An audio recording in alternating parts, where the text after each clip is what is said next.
Okay. All right. Here we are again. Round two. Round two. I wanted to make a comment. Comment?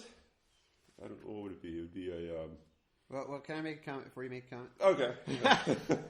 Well, I don't know if I'm going to make a comment. Well, okay. I'm not sure what I'm making. Well, while you're thinking about what the hell you're doing, I just wanted to indicate that I'm enjoying the comfort of Olivia Shingledecker's chair, which we're storing for the summer. Yeah. So I believe you put it this way before we started. This podcast is brought to you by Shingledecker chairs. Comfort and class at the same time. Comfort of the home in the garage. For Radio Free Atchison podcasting. Yeah. Okay. So I think mine is a comment about some people, and that people was actually singular. So one person commented, or made a comment to me that it would be helpful if these podcast discussions were on an actual podcast-ishy thing, so that it would be easier to listen to on like an MP3 player or something like that. So I'm in the process of getting it on some sort of something or other that does something that puts it eventually on your little player, on your little MP3 player, but whatever that would be, probably an iPhone for most people. But it's going to be, I believe, on iTunes podcast or whatever they call it, and Spotify. Whoa! But I mean, there's like 1.5 million podcasts on there. So as long as you have like half a brain, you can like get your own podcast on Spotify. But the greatest thing is you could like put a playlist of our podcasts on Spotify with the Beastie Boys and Sabotage. I know. After listening to this, you could start listening to Grass Monkey. And who doesn't want to do that? I know. In fact, maybe we should have started this off with Grass Monkey. It's hard to start with that sort of stuff at 5:15 in the morning. You have to start a little more solemn. But, so we're just going to be doing in this discussion, Chapter 5 of Book 1, because next time we have two special guests. Stay tuned for Book that. 2 special guests. Yes. Yeah. So, and I was going to mention this. I don't know. I didn't talk to you about this before mentioning this, but I figured you'd be okay with it. There's a lot of people in this Sign Up Genius that are interested in this podcast, and perhaps people will be around in town. Maybe we could extend an invitation. Yeah, to come join us if you're around. If people are in town and willing to come, be a guest speaker. 5:15 in the morning. Yeah, you'd be welcome to join us on 2.5 car garage, plenty of room. Oh yeah. There's a table saw that's not cramped at all. We only have one Shingledecker chair, but we do have other chairs. Yeah. Okay, so we'll jump into the elders, but that's a great idea. I think that's really helpful. Yeah, I think it'd be fun. So whenever you're in town, feel free to swing on by. If you've read and caught up and want to join the conversation, contact us first because you might show up at 5:15 and we might be asleep. Yeah. Don't do that. No. If you do show up though, you could clean out my garage. I'd appreciate that. Yeah. Is that a Shingledecker chair? No. Oh, there's another. No, there's only one Shingledecker chair. Okay, so let's jump into Chapter 5. All right, let's talk about elders. The elders. Interesting. This seems to be like spiritual direction on crack or something like that. Right? Yeah. The elders. Yeah. I mean, good crack. Yeah. Holy crack. Holy crack. That's right. So, but it's interesting. I just to set the kind of the context. Alyosha, you get, he's 19. Yeah. Right, so he's 19 years old, which is important to keep in mind. And that means Ivan is probably, did they say 24. how many? 24.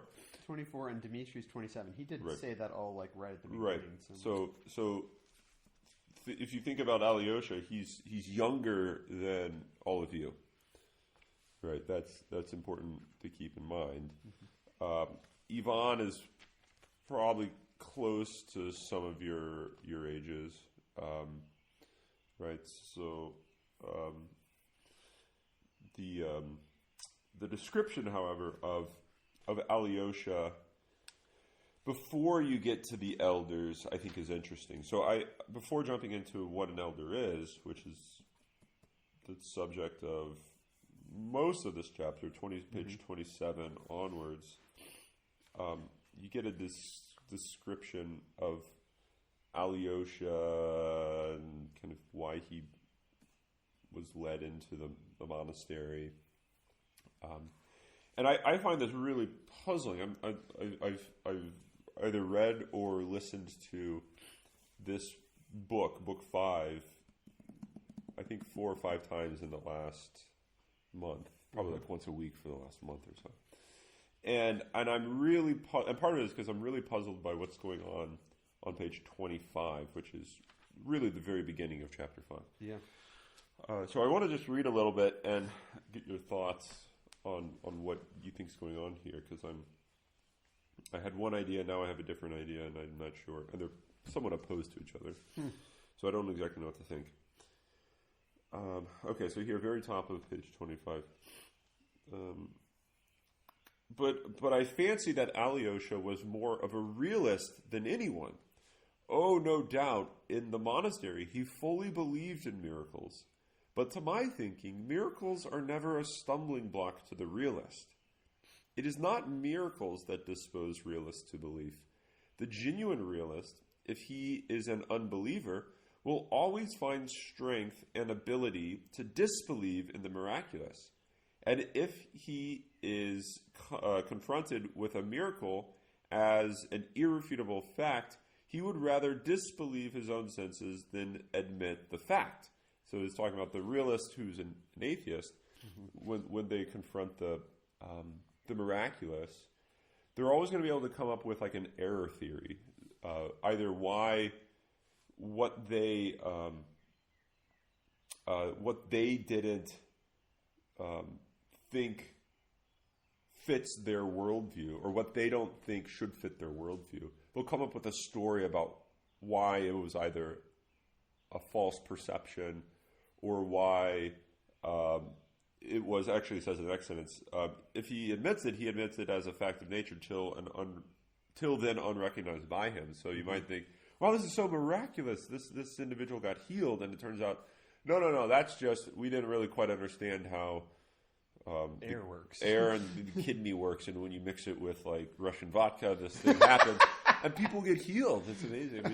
But it's just really, it's just chemistry that's going on. There's nothing miraculous. Right? Yeah. Or I presumably have in mind, or he has in mind, like psychology stuff. Like why do people think certain ways? And a lot of times people might say, oh, it's not really that miraculous why this person forgave this individual, or why this person decided to do X, Y, or Z. And then you come up with some sort of new account of human psychology that makes those decisions not really that interesting. They're really just consequences of, and we have a new psychological theory that kind of explains humanity, so that what seems to be these radical acts of love and charity that seem to only be possible in light of grace turn out to actually just be consequences of the external conditions under a new mode of psychology. But then he goes on to say, but for Alyosha, faith, let's see, next sentence. Faith is not in the realist spring from the miracle, but the miracle from faith. If the realist once believes, then he is bound by his very realism to admit the miraculous also. And it goes on. The Apostle Thomas said that he would not believe till he saw, But when he did see, he said, "My Lord and my God." Was it the miracle? Forced him to believe? Most likely not. But he believed solely because he desired to believe, and possibly he fully believed in his secret heart, even when he said, "I do not believe till I see."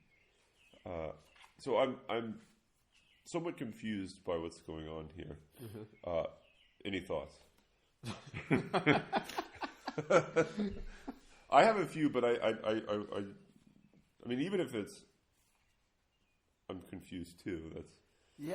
I mean, I really highlighted this section, and I agree with your first take on this. Is I'm not sure what's going on exactly, but what it seems to be saying is that for the one, it almost seems like faith does not come from the miraculous. I mean, he does say that. Yeah. He does not spring from the miracle, but the miracle from faith. Not, and that could be taken in a way where you say you see miracles everywhere, but it's just all hogwash because, everything's a miracle to you, which is in some sense true for just beauty's sake. Right. But yeah. I think what he's saying is that the miracle makes sense in the worldview of faith, because faith which admits divinity or whatever you want to say is obviously not going to bracket the miraculous from a worldview that has God. And yet I think he seems to be saying, and this kind of goes back to that one line that you were pointing out to me, page 8. As a general rule, people, even the wicked, are much more naive and simple-hearted than we suppose, and we ourselves too. I wonder if his bringing up the Apostle Thomas in his secret heart, he did believe, even when he said he didn't believe. And this goes deep into some of the stuff that's going to come up in book 2 about lying to yourself. Right. And I think this idea of being true to yourself, maybe that's what realism is. The one who's true to himself, who does have faith, is going to say, "Of course, miracles. That's why wouldn't there be?" Right? Yeah, or something like that. So this is what I was puzzled by. It seems in this paragraph that you have realism, which is compatible. The way it's described here, so I'm wondering what Dostoevsky means by realism. I guess that's and it seems to be contrasted with, at the top, mysticism. I shall be told, this top of 25, I shall be told perhaps that red cheeks are not incompatible with fanaticism and mysticism. But I fancy that Alyosha was more of a realist. Mm-hmm. And so I was thinking, what the heck does he mean by realism? And then it looks like it's possible on his description of realism to either be an atheist or a theist. Mm-hmm. Right? So you can be a realist and an atheist, or a realist and a theist. And it's almost like a preconception as you approach the world. Yeah, and so exactly. And so the way I was, or like a precondition, maybe. Yeah, it's a mode. It's a how you approach things. Yeah.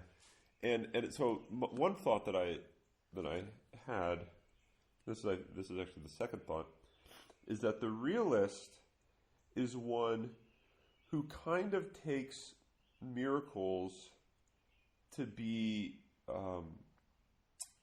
consequences of a theory, so such that they fit with what they expect the world to be, which is quite ironic because it turns out to be that's almost precisely not to put the real primary, but to put a theory or some way. Yeah, I was kind of thinking that too. I was kind of thinking it almost seems like the worldview becomes the judge of reality.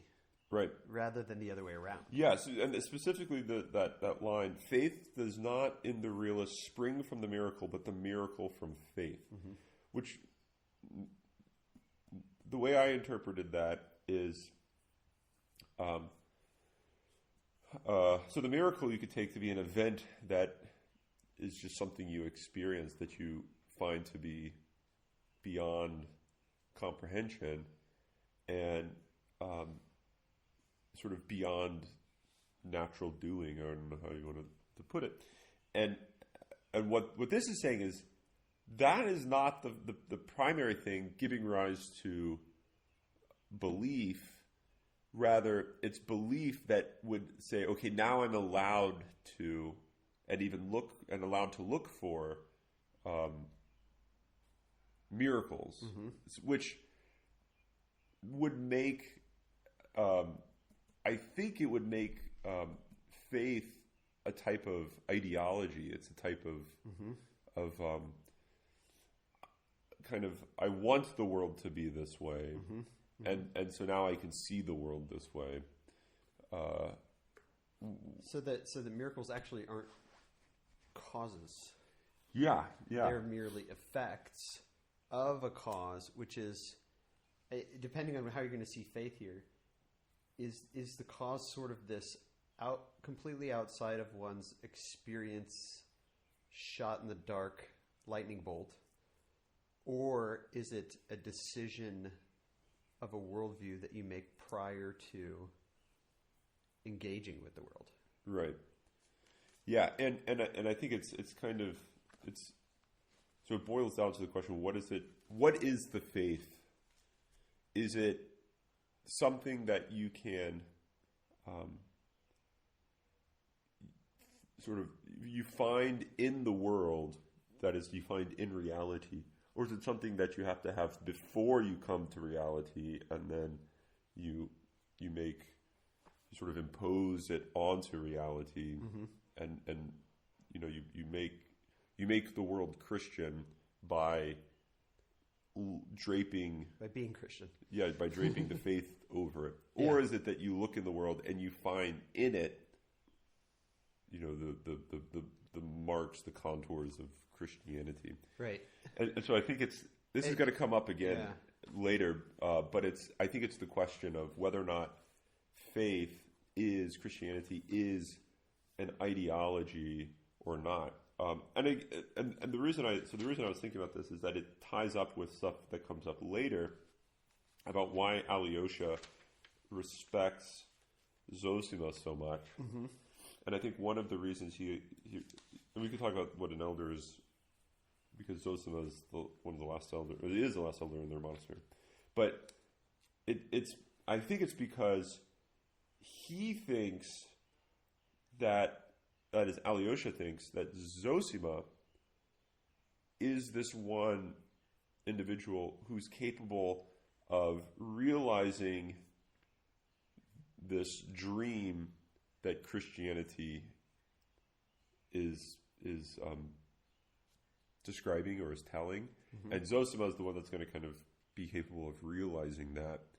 And I think that view of Christianity, and I think this is maybe what Dostoevsky's doing, is it becomes very, very, very similar to socialism or to communism. It becomes very similar to this. We have this dream for the world, and we're looking for something that's going to be capable of bringing that dream to reality.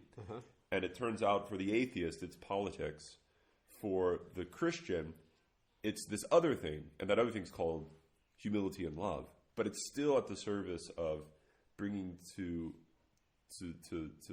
reality the dream of a kingdom, as he puts it on 30. The true kingdom of Christ will come, right? The true kingdom where there's no wars, everyone's loving everyone.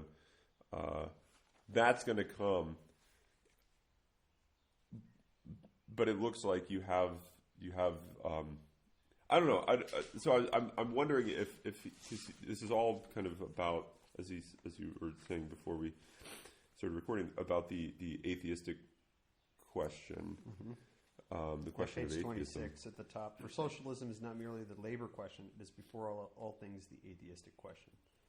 The question of the form taken by atheism today, the question of the Tower of Babel built without God, not to mount to heaven from earth, but to set up heaven on earth. And that, I think that last point is what you're getting at. Yeah, and then Alyosha also says, let's see, where is this?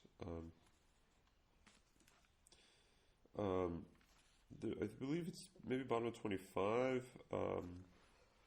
The path Alyosha chose was a path going in the opposite direction, but he chose it with the same thirst and swift achievement. As soon as he reflected seriously, he was convinced of the existence of God and immortality. And at once he instinctively said to himself, I want to live for immortality, and I will accept no compromise. There are a few other places in here I got the impression that he didn't quite...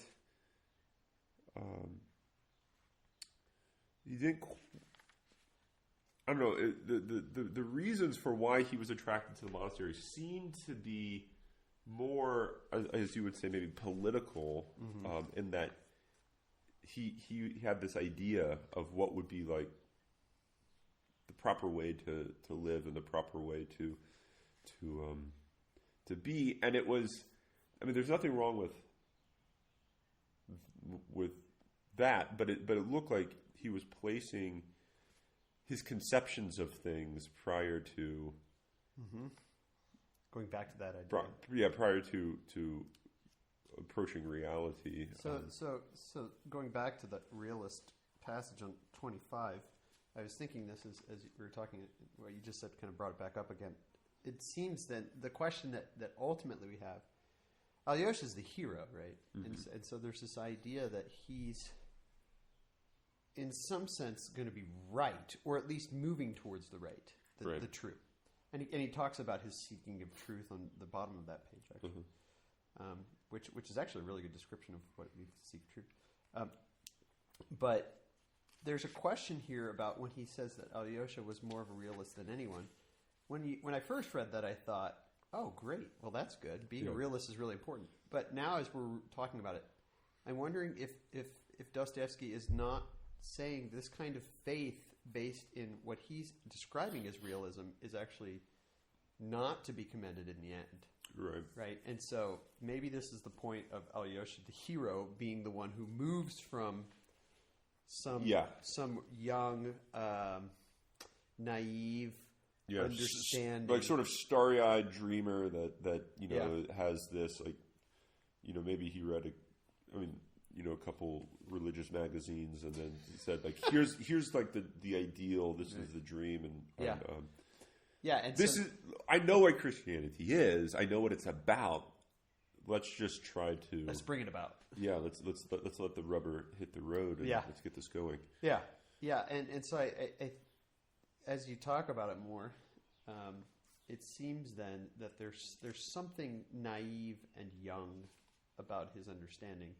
That maybe is more based in what's going on in the world around him, and he doesn't even recognize it, right? This is why the next sentence on page 26 that you didn't read, in the same way he had decided that God and immortality did not exist, he would at once have become an atheist and a socialist. Yeah. So it's almost like... Because it would serve the same end. Yeah. It's just not as effective of a... Yeah, and ultimately it doesn't match his preconceived worldview that God and immortality do exist. Right. Therefore, I have to be a Christian, which is just a socialist with God. Yeah, because it seems like what he wants is the kingdom of heaven set up on earth. And it turns out he's come to see that Christianity will bring that about. And if he didn't believe in Christianity, if he didn't believe in God, then he would turn to politics. He would turn to, and I think that reveals that what's really being aspired to is that end, and Christianity seems to be a means to it. Yeah, Christianity is a means to brotherly love. Yeah, and so this is a question that I think maybe lots of people don't think about. I didn't think about for years and years and years. Where you think about, well, someone who puts on a habit has it all together, and I think the answer to that is no. Yeah, lots of people put on habits for all sorts of bad reasons. We're gonna be able to talk about this in greater detail next podcast. Exactly. And I'm not implicating any of those possible guests that will be here. I'll implicate one of them. and I'm sure that he would fight right back. But that's what I think is interesting, right? We sort of assume that and I think this would be the first thing, and we'll find out next podcast. First thing that a monk would say is, I didn't put on the habit because I had it all figured out. I put on the habit because I didn't. Yeah, I know. The habit's a sign that I don't have things figured out. Yeah, and then I'm a dirty sinner. Right? Yeah, I mean, that's what true monasticism is, right? Yeah. It's an entrance into a life in order to become something that one is not. Which brings us to what an elder is. Yeah. That's a perfect transition. He talks about, at the bottom of 26 and into 27, he starts talking about what an elder is, and he kind of talks about the history of it and how it's this sort of controversial thing, and there's a question of whether it's ancient or not. Right. As I was reading this stuff, I was also thinking about the question of, if you know anything about the East-West fights historically that have happened, the question of Andrew's mission and death and burial, and where that took place, and whether or not that was Constantinople or not, and whether or not that's an ancient tradition or was made up sometime when there was starting to be a fight about Rome and Peter, and now we have Andrew, and Andrew was first actually, and like this whole thing, like what is the ground and foundation of the elder tradition? Is it ancient or not? Completely reminds me of this question of. Was Andrew in Constantinople and dying in Constantinople or not? Because as in the history of the church, as Rome's claims started to get stronger, it was based in Peter and Paul ultimately, and because the question was, I'm getting into a lot of history. The question was like, are we the most important see in Christianity because the emperor's here? Because the emperor moved, and so now what? And now Constantinople seems like the most important. But Rome said, no, it was never that. It was always Peter. Peter died here, and we built the church on the rock of Peter's bones. Right. And then they were like, well, we have Andrew. And the question is, do they have Andrew? It's a really interesting question, which is still unresolved today. And yet, Paul VI in the 20th century, middle of the 20th century, gave the head of Andrew back to Constantinople. Back. I put that in quotes because I don't know if that's true or not, right? Is it back or not? But it was a sign of brotherly recognition and saying, in some sense, you are Andrew. Yeah. Right? Interesting. But anyway, that's completely all off the wall here. But it's coming out much clearer now. I think I'm sort of getting the harmony of this chapter. Mm-hmm. So you want to read what an elder is, and where's that? 26. 27. 27. Okay. What was such an elder? An elder was one who took your soul, your will, into his soul and his will. Already there's like this abiding with. Yeah. When you choose an elder, you renounce your own will and yield it to him in complete submission, complete self-abnegation. This novitiate, this terrible school of abnegation, is undertaken voluntarily in the hope of self-conquest, of self-mastery, in order after a life of obedience to attain perfect freedom, that is, from self, to escape the lot of those who have lived their whole life without finding their true selves in themselves. That's a great line. The next sentence. This institution of elders is not founded on theory, but was established in the East from the practice of thousands of years. Yeah, go ahead. I mean, tying up with what we were talking about earlier, the institution of elders, that is this institution set up precisely to attain perfect freedom through a life of obedience, a loss of self to find oneself, is not a result of a theory, right? It did not come about as a result of an idea of what perfect Christianity would be. Mm-hmm. It came about as a result of thousands of years of practice, of people probably pulling their hair out, trying to having this desire because of a situation that they've been in, and they slowly it didn't start as an institution. Like no just genuine institution begins as an institution, or maybe that's maybe a little too strong. Maybe there's a few, but most fruitful institutions start organically, which is to say, you don't you don't just out of the blue drop a complete picture of social order. It happens organically, and I think what you get here is that's what the elder tradition is, which I think is the paradigm of, at least the way it seems to be described here, maybe throughout the whole book, the paradigm of the Christian tradition, the Christian life. Yeah, exactly. Well, on that line, going back to 25, let's talk. Can I read this truth section? Because I think this fits into it, right? So it's not like I have the truth. Here it is. Let's start living it. Rather, this is bottom of 25. Add to that he was to some extent a youth of our last epoch. This is Alyosha.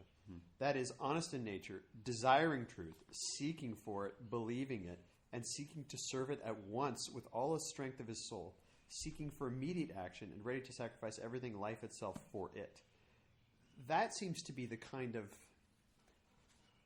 organic environment wherein something like a tradition begins to take shape. Yeah. So it's not that you go out, you set out to establish sort of a way of life with a particular but instead it's that you go out to seek truth, and as you seek truth, you realize the only way I can really seek truth is if I stop doing this and start doing this.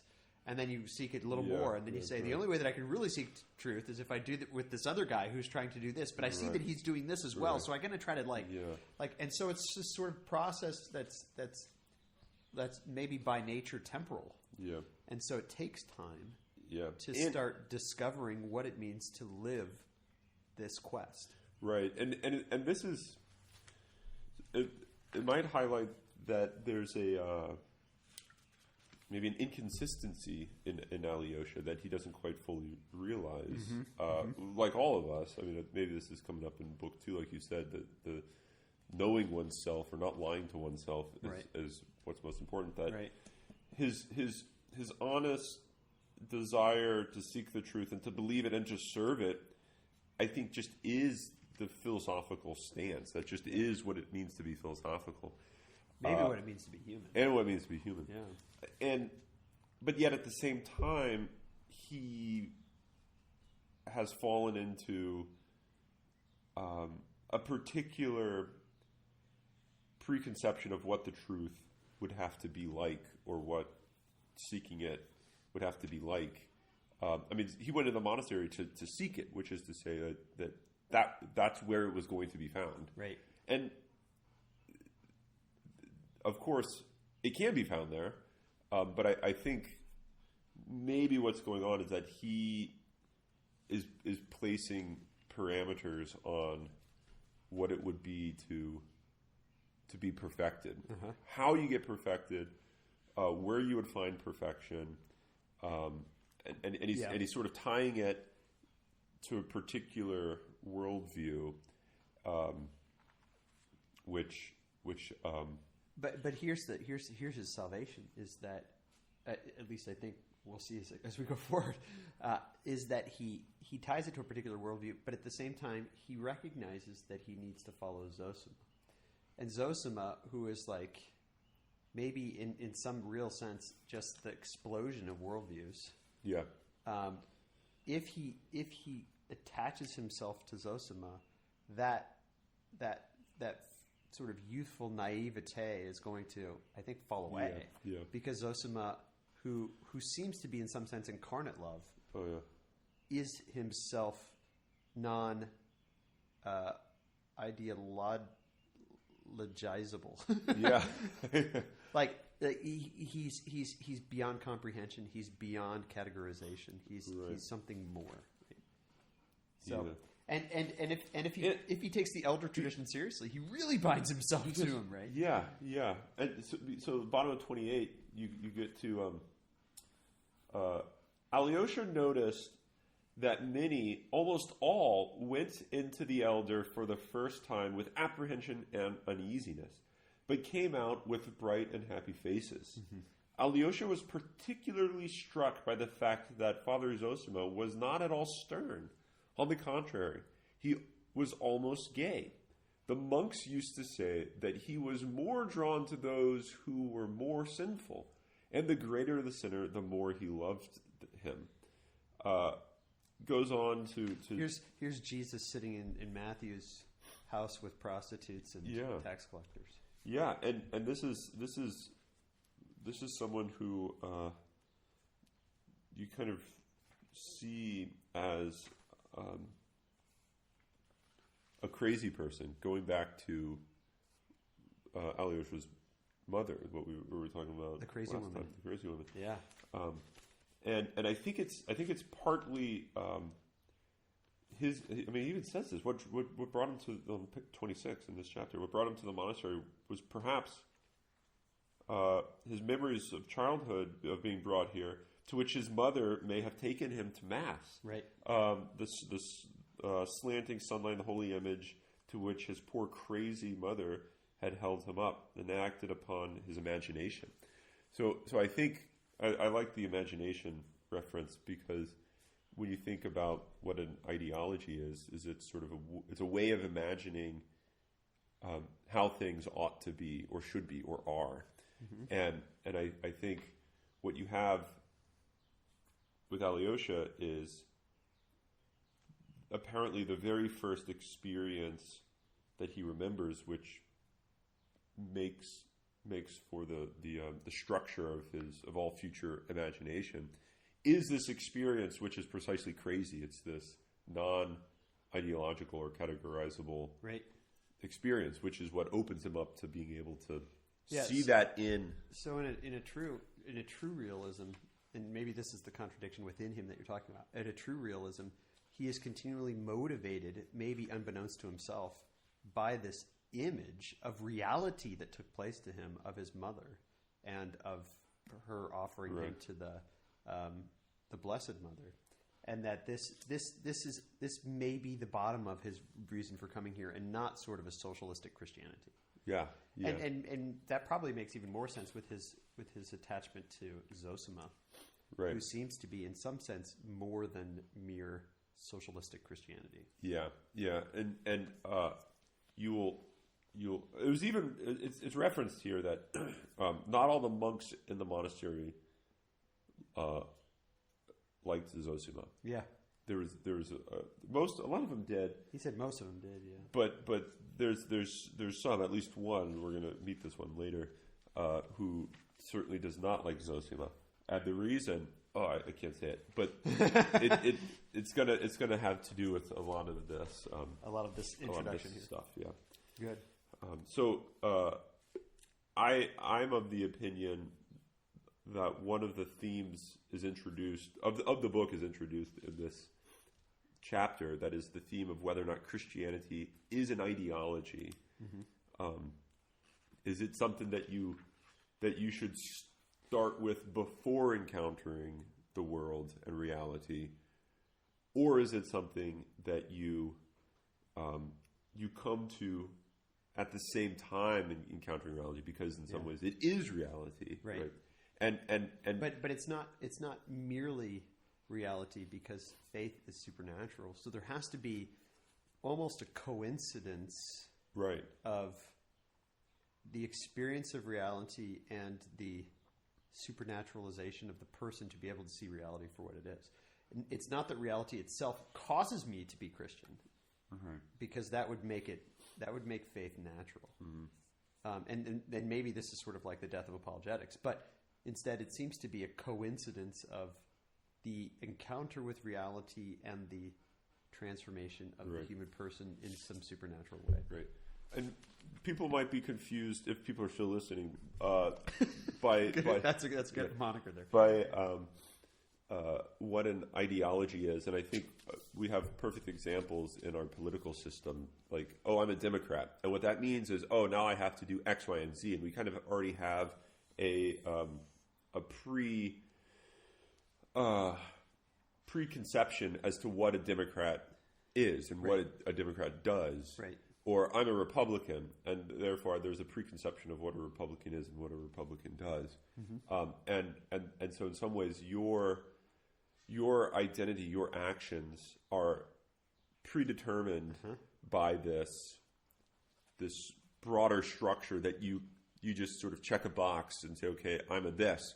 And so you resign your freedom, you resign your will over to this preconceived notion, and therefore your plan of action's already determined for you by this prior thing. Which is interesting. And the question is Christianity like that? Is Christianity the thing like, I'm going to be a Christian, I'll check the box, and now all of my actions, here's what a Christian does, and now let me just do that. And I think what Dostoevsky's saying is, no, that's not what Christianity is. Not an ideology like being a Republican. So let's take this idea, which sounds very much like, although I think maybe the foundation is different, the elder tradition, right? Because what do? You sign yourself over to not an ideology or preconception of an idea, but to a person, to an individual, to a person, right? To a faith, and yes, and he says, this sounds like a really great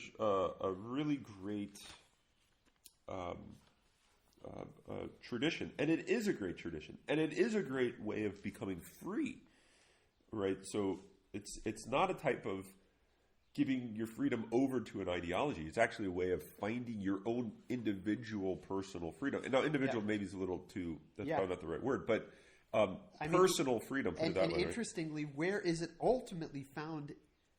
It is going back to 27, which you read, to escape the lot of those who have tried their whole life without finding their true selves in themselves. Right. So when you give yourself over to this other person, it's not, in some sense, that's when you find yourself in yourself, right? You actually find yourself, you were there. You were already there. Yeah. But the person who searches for it elsewhere isn't going to be able to find it. Yeah, and I think a lot of times when people subscribe to an ideology, what they say is, that individual over there, that's basically like that's my dream. That like I want to be like that person, and so you take your identity and you place it in someone else, and which I think is a way of maybe renouncing, in some ways, your own self, but not to find yourself in your. I mean, if this sounds weird and paradoxical, then so does the gospel. So, exactly. Right. But I think that's actually a way of a type of slavery to that other. That other one is not. That other individual is not leading you to freedom by helping you kind of have your own life with depth, but it's someone who is taking your freedom away from you, right? And that person could be a political figure. That person can be a particular popular figure, what have you, such that like all of your actions are done inspired by that individual, and in some ways their presence is dictating your life, which is, I think, the exact opposite of what's going on with the elder tradition, even though it looks like that's exactly what's going on more than anything.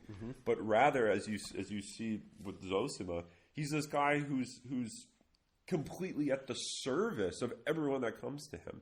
So it's not like, come to me and I'll direct you. It's come to me so I can serve you. Right? And it's that is what leads to true freedom. And that comes at the bottom or middle of 28, that paragraph. This tradition, I'll just read the sentence. It is true, perhaps, that this instrument, the elder, which had stood the test of 1,000 years for the moral regeneration of a man from slavery to freedom and to moral perfectibility, may be a two-edged sword or two-edged weapon. And it may lead some not to humility and complete self-control, but to the most satanic pride, that is, to bondage and not to freedom. So the elder tradition can lead to the most unfree life as well as the most free life. And I think it's going to depend on whether or not one is approaching it ideologically, and whether or not the elder is approaching it ideologically as well, right? So it's whether or not you're going there thinking, here's going to be my perfection, and it has nothing. It's just, oh, who's this guy? I don't know who this guy is, but this is what people say is like the freeing thing, and I'm going to do it because it's the freeing thing, and I'm not sure why it's the freeing thing, and I don't really feel drawn to this. And the same thing with the elder. I think that's going to lead to. And maybe this is why like everybody. He indicates there are a lot of people that were against the elder tradition just as a thing. Yeah. Probably because of that kind of thing, right? Right. You really have to have this is my new word, I guess, coincidence. Yeah. Of the seeker of truth and the elder who seeks to serve and love, as you were talking about. Yeah. So the submission to the elder, though, ultimately then seems like it's the spiritual director, but it's even more than that. It's like a superior, but even more than that. It's I mean, his story of the martyr, right, who dies the martyr's death, and his coffin keeps leaving. Depart, all ye unbaptized. And there's this idea that it doesn't matter even if like this is how serious it is. Even if you die a martyr's death, it doesn't matter if you didn't obey one little thing that your elder told you. Yeah, right. Which is. And I think he's specifically saying like this might be a little over the top, but this is how seriously people are taking it. Right? Yeah, even if it is just a fable, fables are there to demonstrate a point. Right. Right. And so it seems like I don't know that it says that Alyosha has done this with Elder Zosima yet. No, I don't think he has. He hasn't committed himself like that. But I think he kind of he's moving in that direction. Yeah. Right. Yeah. It even says, I believe, he can come and go when he wants, and he even says that he likes to do that. He likes to go, and he doesn't. He's not forced to wear the monastic habit, but he likes to. And the description as to why that is was interesting to me. I think it's on 29.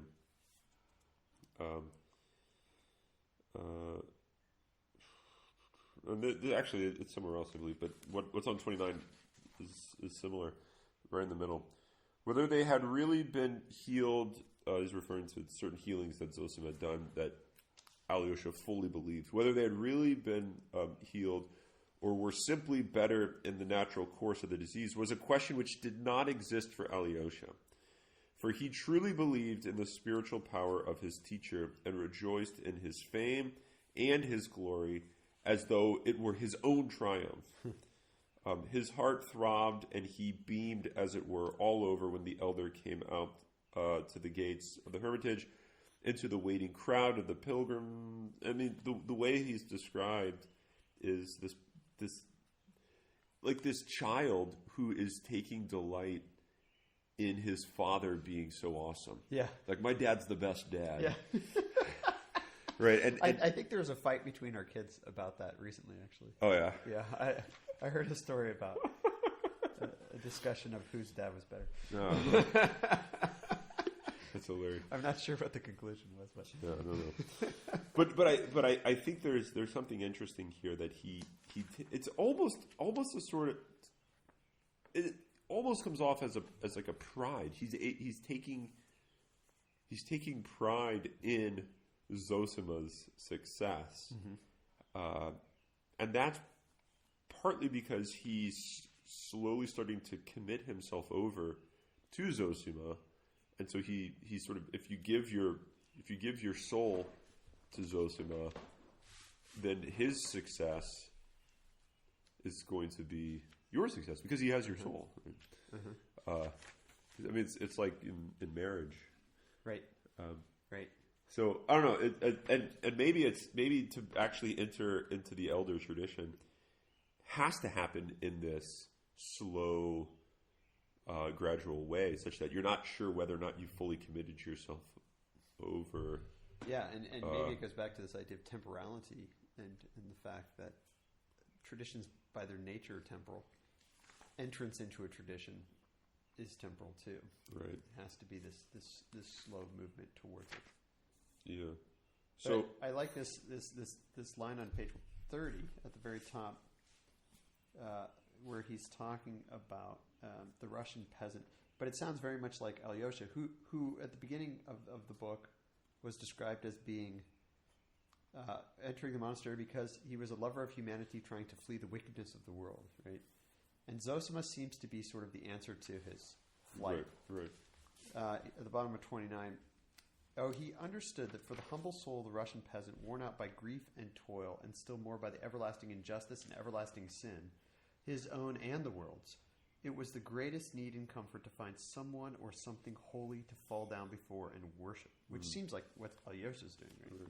Then this quote, which I think I don't remember who it is quoting. He's quoting here, maybe the elder. Among us there is sin, injustice, and temptation, but yet somewhere on earth there is someone holy and exalted. He has the truth. He knows the truth. So it is not dead upon the earth. So it will come one day to us too, and rule over all the earth according to the promise. This sort of seeking of the good in the midst of the wickedness of the world, which in some sense is linked with Dostoevsky's obsession with modern atheism. Yeah. And the problem of belief in the midst of modern atheism seems to be, in some way, only overcome in the incarnation of one who lives that. Yeah. And what's great, if you take Zosima to be that one who lives, and it seems that Alyosha is, Zosima himself is the one who says, I completely agree, which is why I go and I bow down before the greatest sinner there is. Yeah. Right. So on the page right before, at the top, right, the greater the sinner, the more he loves him. Yeah. And I think it's this question: where do you find the good? Where can the good be found? And it seems Alyosha is saying the good is found in the monastery. It's found in the elder tradition. And Zosima seems to be saying it's found in serving the sinner. It's found in serving the sinner. Exactly. It's found. And the greater the sinner, the greater the good. Yeah, which is amazingly paradoxical, right? Because what we keep wanting is this thing that's beyond sin or that's above sin, and the good being this holy perfection. And his understanding of holy perfection is serving sin. Yeah, and it's almost as if for Zosima, if there weren't such great sinners, there wouldn't be such great lovers. Yeah, and therefore there wouldn't be like perfection. Right. Yeah. Yeah. I mean, so that's. So if you're looking to, and then it goes on, if you're looking to establish the kingdom of Christ, what is that going to look like? Right. I think like what does it mean to have the kingdom of God at hand? It doesn't seem to be one that is rid of sinners, but one that is, and so that you come up with the best conditions so that there aren't any sinners. Right. Right. I think that if that's the point of the church, is to say there aren't going to be sinners ever. Yeah. Then I think we're doing a very bad job of things, and I don't think that's the point of the church. I think what was it that I know a lot of these things kind of vaguely as if it's like a half remembered thing. I've come not for the just, not for sinners. Yeah.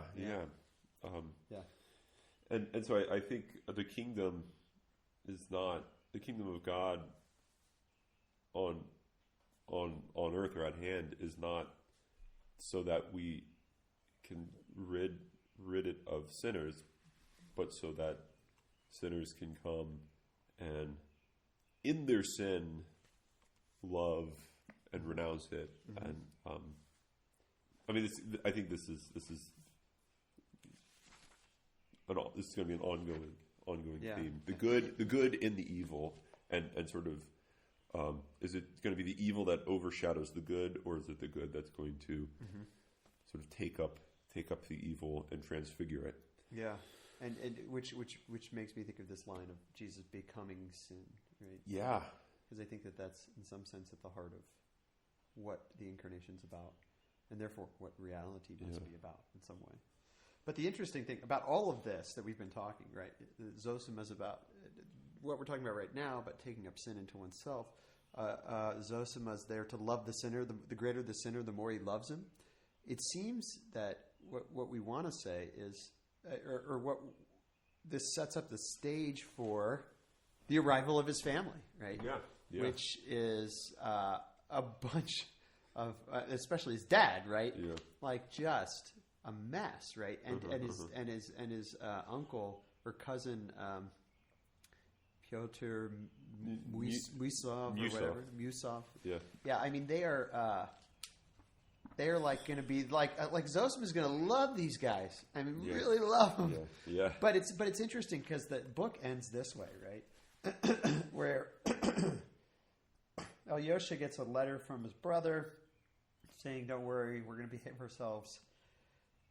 And then he writes the very last paragraph there, tiny paragraph. "Nevertheless, I would rather bite out my own tongue than be lacking in respect to the sainted man whom you reverence so highly," he wrote in conclusion. Alyosha was not greatly cheered by this letter. So Alyosha's stressed, right? Because he's got his whole family here. I mean, we're all stressed when our family has to be brought out in front of everybody, and we know all their problems, and we think that everybody's annoyed by them.